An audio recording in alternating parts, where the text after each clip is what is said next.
Demo ricuh dan gedung DPR sepi. Anggota Dewan enggak merasa mencekam. Wakil Ketua Badan Legislasi, Balek, DPR RI, Martin Manurung, menilai unjuk rasa penolakan kenaikan tunjangan anggota Dewan hari ini, Kamis, 28 Agustus 2025, tidak mencekam meski berlangsung ricuh. Pernyataan tersebut disampaikan Martin saat ditanya, apakah DPR RI hari ini sepi dan hanya sedikit anggota Dewan yang hadir karena masyarakat menggelar unjuk rasa.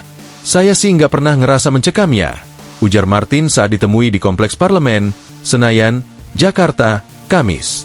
Adapun Badan Legislatif atau Balek menjadi satu-satunya alat kelengkapan Dewan, AKD, yang menggelar rapat di gedung DPR RI hari ini. Rapat itu pun digelar secara hybrid dengan hanya 2 anggota Dewan yang hadir secara offline.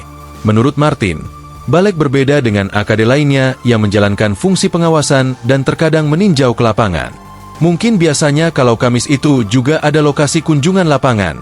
Jadi memang rapat-rapat itu kan lebih banyak Senin, Selasa, Rabu.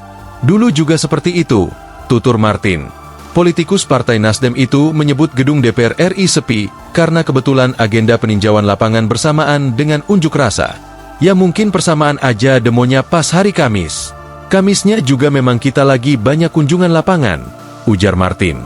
Diketahui, gedung DPR RI sepi pada hari ini ketika masyarakat menggelar unjuk rasa besar untuk kedua kalinya guna memprotes tunjangan anggota Dewan.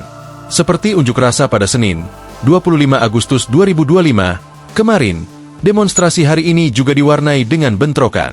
Aparat merangsek maju, memukul mundur demonstran yang didominasi mahasiswa dan pelajar. Mereka juga terus menembakkan gas air mata.